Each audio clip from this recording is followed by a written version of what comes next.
Good morning mga po. Meron ako ditong itlog na malapit ang masira. Ewan ko ba yung mga itlog na nabibili ngayon.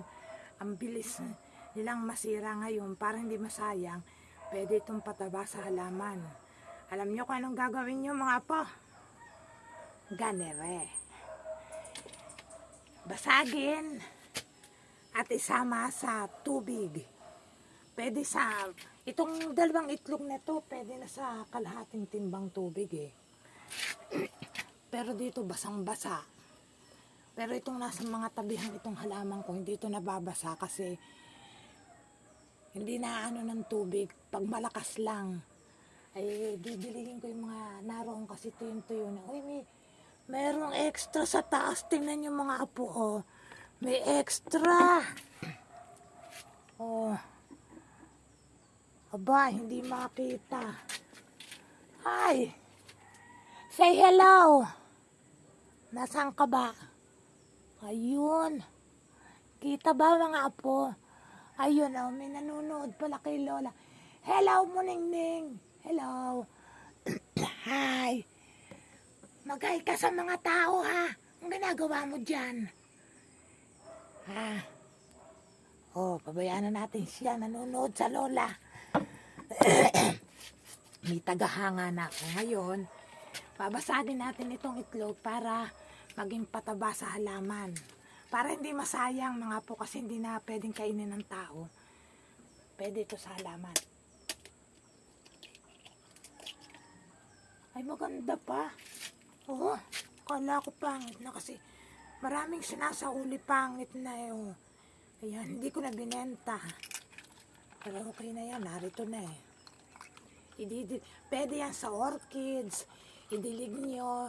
Basta kahit anong halaman, pwede nyong idilig. Pampabunga pa nga yan mga po. Tapos ihahalo ko doon sa kalahating timbang tubig. Ito lang oh, dikit na kasi yung ano niya, pula sa ano. Kaya para hindi masayang, ididilig natin sa halaman. Pataba rin, pampabunga. Durugin ng maigi yung balat ng itlog. Tapos ihalo sa kalahating timbang tubig. Yan mga po. Ito na kalahating. Ako ipapandilig para hindi siya masayang. May silbi pa rin yung itlog na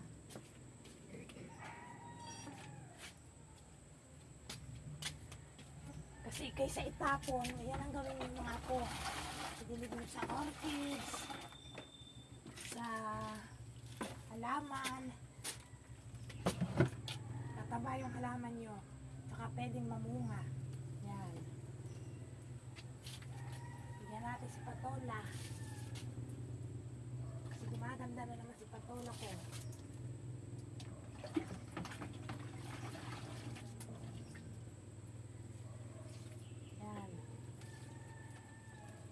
Tingnan nyo yung orchids ko, oh.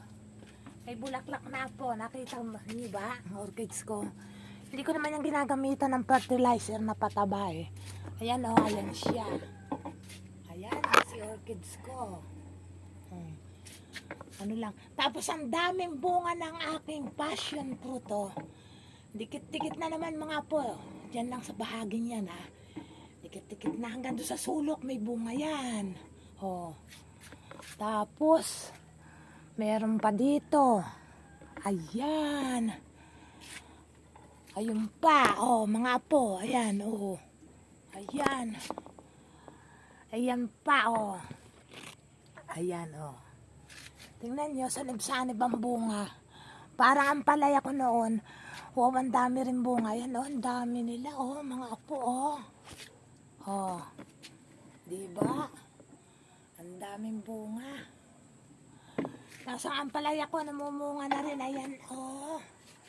So, mga apo, oh. Ilan na ba ang bunga nito? Isa pa lang nakikita ko. Wala pa akong makita ang iba. Nag-uumpisa pa lang mamunga. Tapos, ang sigla-sigla ng aking mga stainless oh. Ayan, oh. Tingnan nyo sila, oh. Nangunguha na agad, maaga pa ng mga pagkain, oh, naglabasan na sila, oh, mga apo, ayan, oh. Oh. Ayan. Isa yan sa nagpapabungang maigi sa aking mga tanim. Oh, ayan. Tsaka tuwan-tuwa may mga kalapit na nalate rito kasi bubunga na marami ang kanilang mga nyug. Sunod-sunod, wala nga, pat lang ang pangunguha nila ng buko eh. Bomba na lang, nagpapakuha ng buko. Tingnan, ang dami bunga ng passion fruit. Ayan, oh. Oh. Hindi pang karaniwan ang pamunga niya kasi yung pollinator, napakasisipag. Tuloy natin mga pampagod. Shhh! Bakit? Talaga naman. Lumabas na to dito. Ay! Ay, ganun. Marumi. Talaga na itong si... May tuta kasing bago na naman kami mga apo. Nando sa kanal lang ninginain. Galing yata sa basuran yung pusa. Ang tutang yun. Hilig sa marumi. Naliguan lang ni Lolo yun mamaya.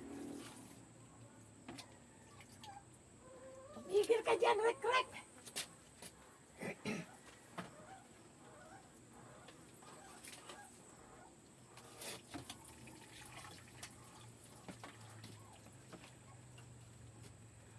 Nasabit pa ako. Aray ko. Yan. Namatay na yung iba. Wala nang ulang kasi pero hindi naman nagdidilig. Kasi nasa tabi.